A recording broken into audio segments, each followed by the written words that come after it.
Hey, thanks for joining me. I just got done reviewing X-Men 24, and it was the last issue of the just the X-Men title right before the Fatal Attractions crossover gets going, and I figured, why not? Let's just get into it. Let's go. Why, I don't need to spread these out too far. We start, the first issue in the Fatal Attractions crossover is probably the least interesting, unfortunately, in terms of the overall story and how it connects to the grand scheme of things. I mean, it's all right. I'm gonna check myself before I wreck myself. I was gonna say that Peter David writes this. I'm certain Peter David is writing this. I know that he bailed on these books because, as I understand it, he got sick of the crossovers fucking with his stories, and I should have just looked at this before I started talking about it. But I am just terrible at this shit. And why in the hell? Oh, there we go. No, I am sorry. I take that all back. Scott Lobdell, co-plotter. That's why I stopped myself, because I'm like, I know that Peter David was writing it, and he set a certain tone and a vibe for the characters, mainly having... I like Peter David as a writer, and he interjected good stories, and he knew how to plot out a narrative, and he injected humor and kind of fun. And, you know, Peter David, as I understand it, got sick of crossovers fucking with his stories, and so he bounced, and they handed it off. And I forgot, this is Lobdell with Joe Quesada helping plot it, and then, of course, Quesada on pencils, and while I was there, I forgot to check who inks it, but I want to say it's Al Milgram. This is the era of Joe Quesada that I like the most. He can draw, like, there's no doubt about it, but his style has wavered consistently, where one style almost doesn't even look like the same guy, and this is the version of him I kind of like the most. I have to admit, I know these are gimmick bullshit things, but these 3D, I mean, I think they hyped them as cards. Like, it's the size of a card, but it's stuck on the book permanently. It doesn't come off. And as a kid, I kind of considered, like, can I take that off? But no, they do not. But I'm just still kind of fascinated by however the hell that magical process is done. I mean, I'm just looking at it, and you can see it, like, it's very three-dimensional. How do they get that on a flat surface? I just think it's neat. I don't know if at the time in '93 I liked the $3.50 price tag, but so, and it's a double cover. It's the X-Factor team fighting the Acolytes. That is a group of villains that I'm like, that never really took, to my opinion and understanding. Who the fuck gives a shit about the Acolytes? Like, for one story, they were kind of fine, but I kind of got sick of them. They're not that interesting. And so there's a lot of previously established story points that are kind of coming together in this issue that I can't speak upon because I have kind of sporadic issues of X Factor. And that's one part why it's not nearly as interesting as all the others when they get into the main thrust of the story that is the Fatal Attractions. But, you know, they're leaning into the, basically, for lack of a better term, racism, with mutants versus humans, and the mutants getting very militantly, like the Magneto approach. We will defend ourselves violently, aggressively, and proactively against humans everywhere. Like, humans are beneath them, and they don't care if they just stab them to death. They're in a hospital, and like this one guy stabs a nurse to death. Boom, she's just dead.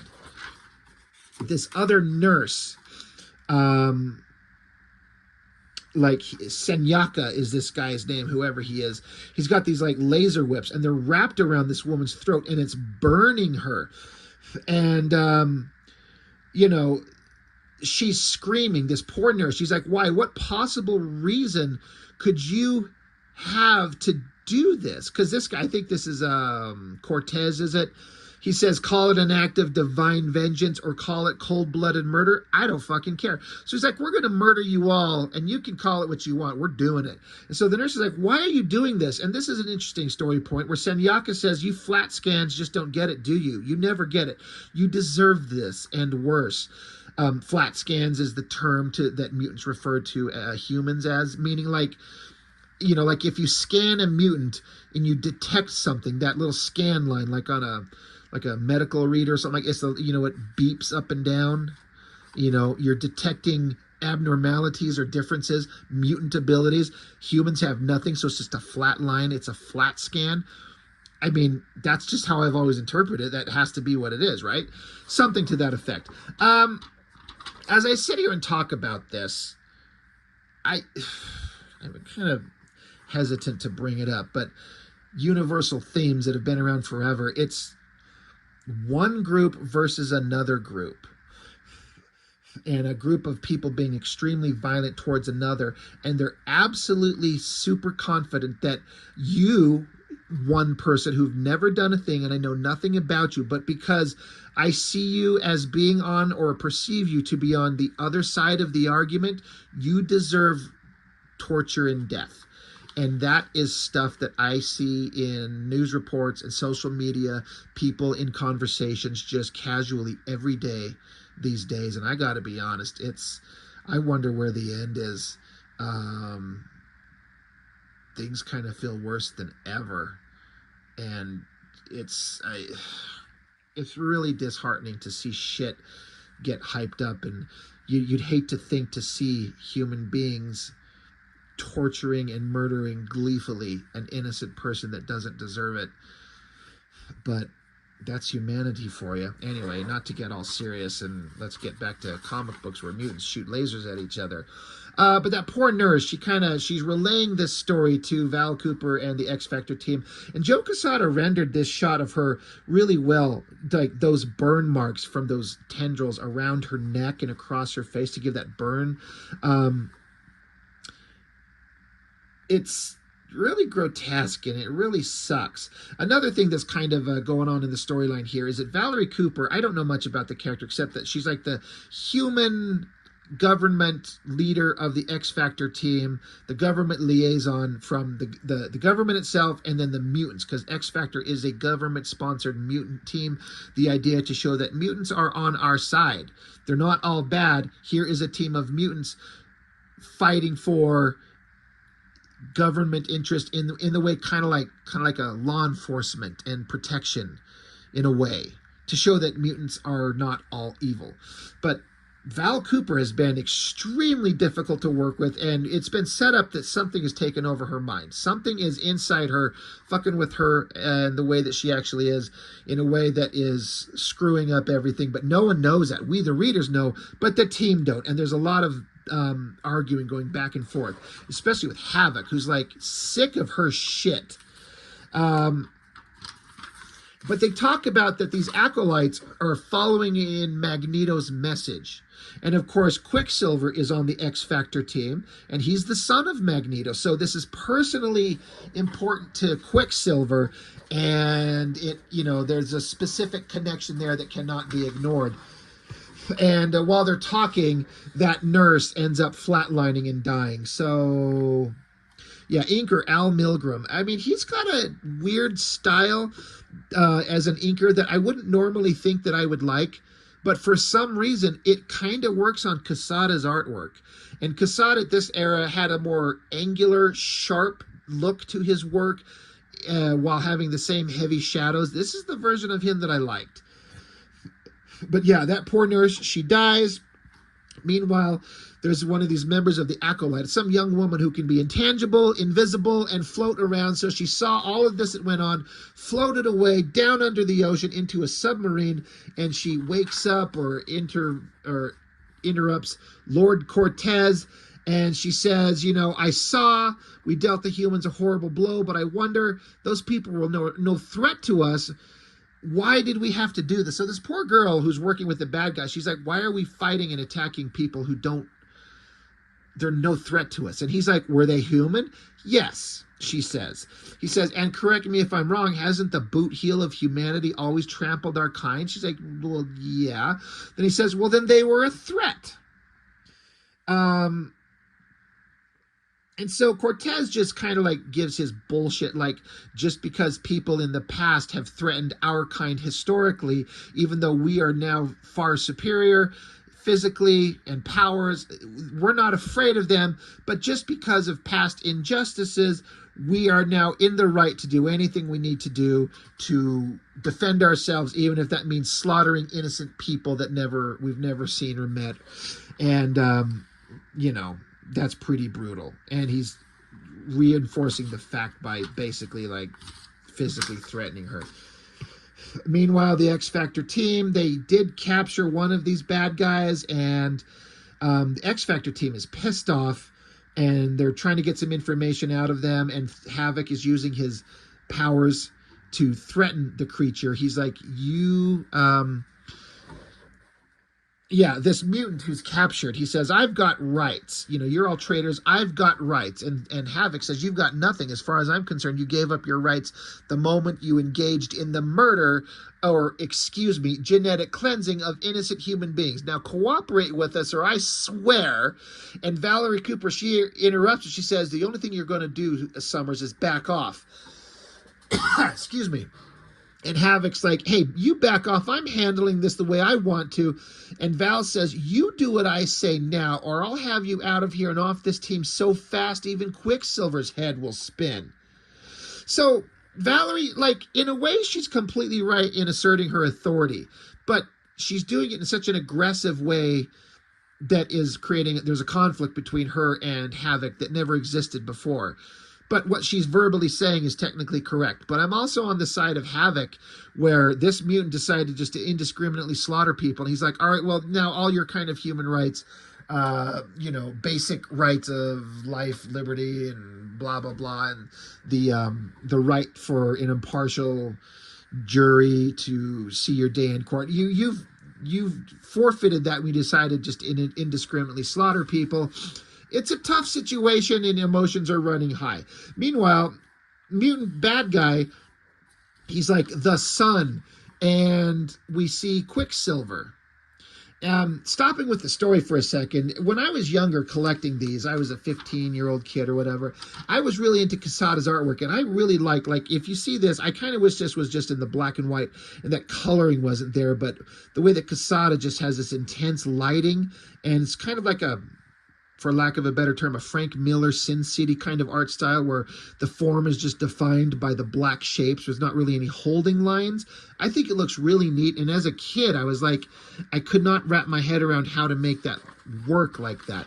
I also, anytime there was a shot by an artist that I really liked that showed a muscular figure, male or female or whatever, head to toe, just kind of standing there, I would always stare at it and kind of like reproduce it and draw it and try to understand it. And I always really liked this figure that Quesada did. I mean, Quicksilver is always going to be kind of because he's a runner. He's all about speed, so he's not thick and bulky. And Quesada has a way of drawing where he looks at the same time kind of skinny and gangly, but also very muscular. And I love the way he renders the muscles in the body here. The arms are a little kind of goofy looking, sorta, but I still really dig it. I think it looks pretty awesome. And I looked at that. I try to draw that way when I was drawing muscular figures as a kid. I still dig it. But Quicksilver's put in a difficult position because, again, he's the son of Magneto. And there's this whole group of murderous mutants, like extreme villains, that are following the path of Magneto, taking Magneto's ideas to an extreme that I don't think even Magneto would be okay with. But this is the son of Magneto, so they're like in awe of him. You're like, this mutant kill, he says, I bow before, in surrender and submission, the only begotten son of the mighty wrathful Lord. And so it's kind of an awkward situation because Quicksilver doesn't agree with these assholes, and nor does he agree with his father, his presumably dead father, and his ideals, but these guys are worshiping him like a god. So it puts him in a weird place. So anyway, the team is taking off, and Havoc doesn't like the way that Valerie Cooper is handling things.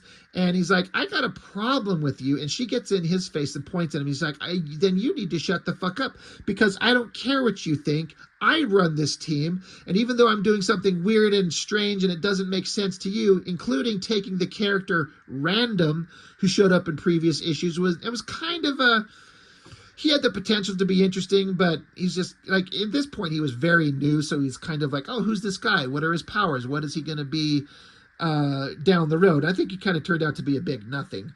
But at this point, she's using him. They're like, you're taking this random guy? Like, he's not even part of the team. And she's like, shut the fuck up, I'm in charge, and she takes off. So Havoc's like, I've had enough. We're going to kind of handle shit on our own because something's wrong with Val. So this was a visually interesting but kind of weird shot where you got a couple of shots of clouds and then this weird looking ship, this big round thing, is blasting through the sky, and it's the X Factor team. And I guess that the way that it's propelled is that you got Lorna Dane. She has magnetic powers, but she's not related to Magneto, right? I'm trying to remember, because it's Quicksilver and Scarlet Witch that are brother and sister, you know, son and daughter to Magneto. But Lorna Dane just has magnetic powers, but no connection to Magneto, if I remember correctly. I don't know much about her. I know that I do not care for this Joe Quesada designed alternate costume. It looks ridiculous, but it is 90s. But anyway, the idea about this vehicle is that it's propelled by her using her magnetic powers to fly it. So no engines, no jets. So it's very covert and stealthy. And but it's a little bit of a strain for her. But the team's there. They're flying around. And suddenly the ship comes to a screeching halt. Lorna stops it. And, well, they think that Lorna Dane stopped it. And she's like, I didn't stop it. Something grabbed us from outside. So they all look through the window. And then here was this new character that had been showing up. I know his name, but I can't think about it. He looks very much like a Joe Quesada design, which my opinion on Joe Quesada character designs are when he designs them and he draws them, they look really cool. But when anybody else draws his designs, they look really, really stupid. So Quesada's got something special with his art, and I can't remember this asshole's name. Somebody will say in the comments, I know, but I can't think about it. But he's connected to Magneto, even though we don't know that yet. He's there, he's looking, he's pondering, he just takes off, and they're like, well, that's a mystery. We'll have to just solve that shit later, I guess. We don't have time. So, meanwhile, Lorna Dane, Quicksilver, and Random, they go to this base. Bad guys are pointing guns at them. Quicksilver does a super speed thing, zips, rips all their guns apart, and they're out there looking for information. And they get to the specific spot, and Lorna Dane starts talking about the mutant problem and how the government has had to do certain things to address it. And then they have Project Wide Awake, and they're like, well, Project Wide Awake, what's that? And so they go into a room, and Val Cooper flips on a light, and they're like, holy shit, Sentinels? And she says, prototypes, combining the finest features of the classic models with the evolving and far superior Nimrod type. So, of course, Val Cooper is supposed to be on our side, working with the mutants in good faith and a good person, but she's working with part of a program that has Sentinels, which are mutant killing machines. And she's involved in this and aware of it and advocating for it. And she knows that they've been working on this again. And as she does this, she says the Senate decided that the private sector has had control of the Sentinels for far too long. So, and that's when the X Factor team secretly shows up and Havoc's there. He's like, oh, so they decided to go in the mutant slaughtering business for themselves. And so now Havoc is pissed. He's like, you knew about this, and you are now employing Sentinels who do nothing but murder mutants, and you kept it a secret from us, and they're pissed. I like this team shot of X Factor standing there and Val Cooper in the center here, all in dark shadow. It's pretty interesting, but the X Factor team is pissed. Here's more of these multiple page ads for the forthcoming Magneto storyline and all these other things that were going on in the X-Men books at the time. Just a huge pile of ads. I've already gone through this in a different book, but boy, they were really pushing something And also building up to the beginning of Generation X, which was a big deal at the time. But let's see. Yeah, this. Let's see. Quicksilver. Quicksilver for a second starts advocating for a minute. He's like, no, wait. They're like, you can't be serious. He's like, I can't be serious. You should know by now that I'm the most serious man alive, and with good reason. I understand the psyches of the acolytes and their kind far better than you or Val or even Senator Kennedy ever could, because the blood of their savior runs in my veins. He may not have raised me, but make no mistake, I am Magneto's son, and my inheritance has been a grisly one. I know the broken hearts that curses Homo sapiens with every angry beat. I know the twisted mind that actually takes pride in being called an evil mutant. I'm not going to explain or debate the forces that create such men that drove me to such desperate ends, because the only pertinent question is, do these men exist? And if they do humans have a right to protect themselves in whatever way they can? So this is something that I feel like, with the ever-escalating kind of genetic alterations that mutants have in this X-Men world, that kind of gets glossed over in the name of being tolerant, which is, of course, the best case scenario. You know, the mutants are hated and persecuted. It all has always been kind of an analogy for like racial relations to start, or anytime there's a group of humans that are one way and then there's another group of humans that are another way, and prejudice and hate and violence take root, and people do horrible things to each other. And that's stuff that's been part of humanity since humanity first started walking the earth. And in the X-Men comics, it's now been brought forward in terms of mutants versus humans.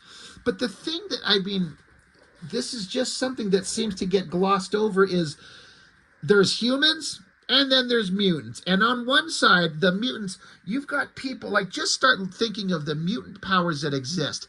There's some kind of innocuous ones, like Wolverine's got heightened senses and he can heal. Okay, that's fine. Cyclops can shoot lasers out of his eyes that can literally punch holes through mountains. Storm can change the weather. Now, that's fine as long as she's a good person, and of course Storm is. But she can create tornadoes. She can shoot lightning bolts. She can freeze things. You have Magneto, which can literally manipulate metal, which sounds innocuous until you kind of figure out that he can alter things on a planetary scale. And this all hinges on these people just kind of being mentally sound. And even if the world were perfect and they were left alone to their own devices and left to just kind of live and grow in peace, humanity is just filled with mentally ill people or emotionally unstable people that have a bad moment, and in a moment of rage or passion do unspeakable things. Now put that power in the hands of a mutant who can fire the power of a nuclear weapon out of his fingers. It's the reality of such broad-ranging mutant abilities is like, this would slaughter regular humans on the regular, and it would be absolute unbelievable war, because these mutants can just do anything. Control your minds, possess your body, open portals to hell. Create earthquakes. What if you just piss off a guy and he decides to create an earthquake and levels a city? Like, it's not as simple as the comics want to make it. And I appreciate, like, comics, especially these, are made for kids, so to speak, and it's morality tales to kind of teach us to be understanding and not jump to rage and anger. I completely agree with all of that. But there's also the hard reality of, like, these mutants are dangerous as fuck. Like, really, really dangerous. And Quicksilver's saying there are evil people, and the humans might have a right to defend themselves. And I'm kind of shocked that the team is sitting there like, are you saying that they do? Fuck yeah, they do. But, this is, of course, we're looking at sentinels that will hunt down any mutant and slaughter them, and that's not good. So anyway, there's a larger conversation with nuance that's required. But anyway, back to punching. The fucking acolytes show up and start beating the shit out of things. So now we get to fight. So let's go. Let's move on from the real world conversations to shoot lasers at each other, which they do. And Joe Quesada draws it all really cool. That's a pretty awesome piece of artwork for a bullshit crappy X-Men game. Yeah, Random kind of beats the shit out of the Senyaka guy for burning that nurse, and he's actually kind of pissed off. He's like, oh yeah, you're the one that did that shit. I don't like you. So, they fight, they punch, they thrash. It's all kind of cool.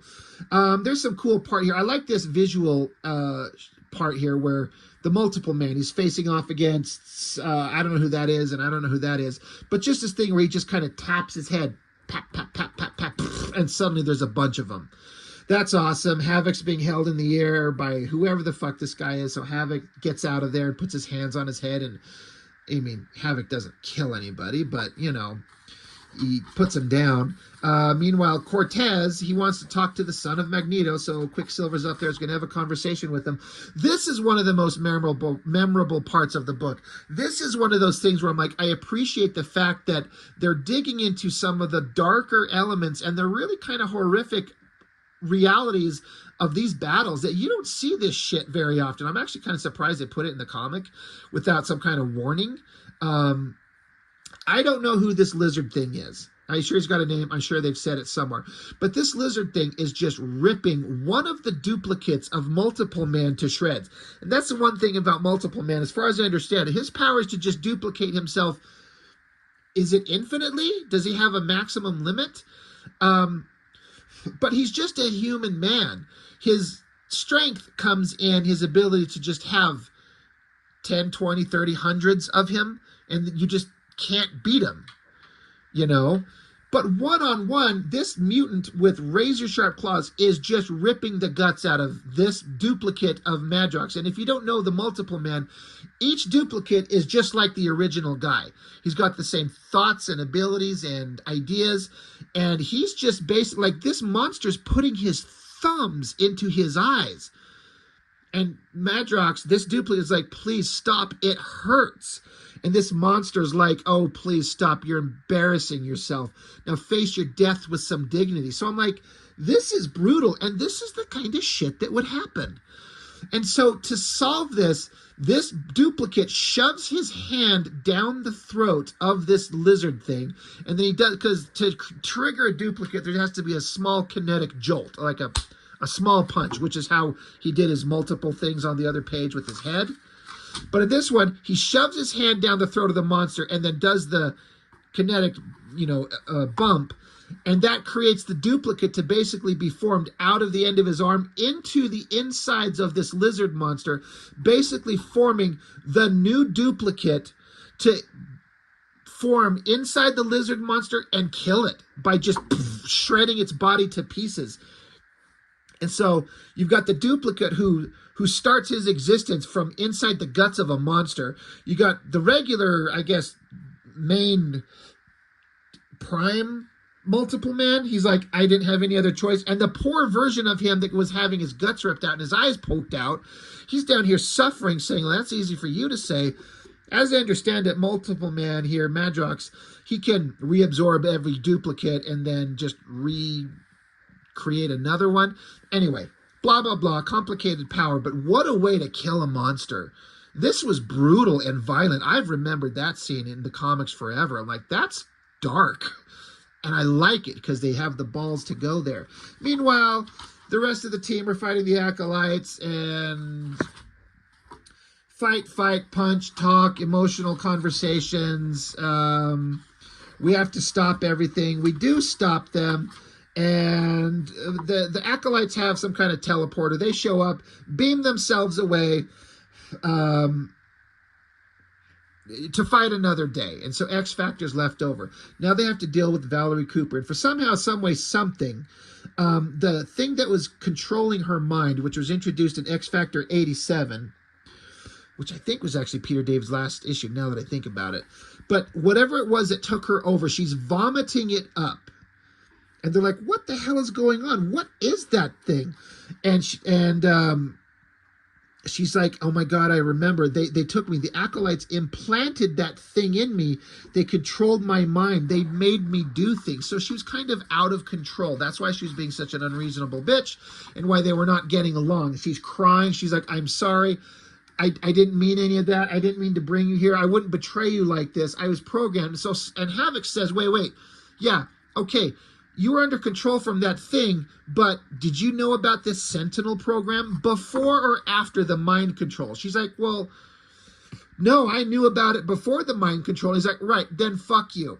We don't like you. You are doing a thing that we can absolutely not abide by. You are allowing the creation of Sentinels to hunt mutants, and we can't stand that. That's not okay. And she says, you don't understand. Project Wide Awake, the Sentinels, it was only means as a failsafe in case X-Factor doesn't work. She's like, I had to do what I had to do as national security. I was following orders. He's like, yeah, that's an unfortunate phrase, Valerie, one that echoed again and again at Nuremberg, where the murderers of my father's people, of my people, sought expiation? EXPIATION. I'm not sure what that word means. I understand it in the context of what he's saying, but I don't know the definition of that word. And she says, well, wait, you can't possibly compare this to that. Like, you're all not just some hired underlings. You're my friends. And he's like, oh, yeah, some of my best friends are mutants. Ah, Valerie, how very typical of a flat scan. And so they walk off and leave her there. So I get the position of the mutants, of the X Factor and the betrayal, but there's some kind of argument to be had for humans being aggressively protecting themselves. Who wouldn't? You know? I like this last shot of the team walking away. It works really well. So there were some good themes in here, real world kind of ideas, and some really brutal violence and conversations to be had about relations between people. And it's unfortunate that it's playing itself out in the real world today in a way that's worse than I've ever seen it in my almost 49 years. It's pretty fucking bad these days, guys. I don't know where it's going to end. But at least we got comic books where people punch each other and shoot lasers at things. That makes it better, right? Anyway, X Factor 92, the first part of the Fatal Attraction storyline.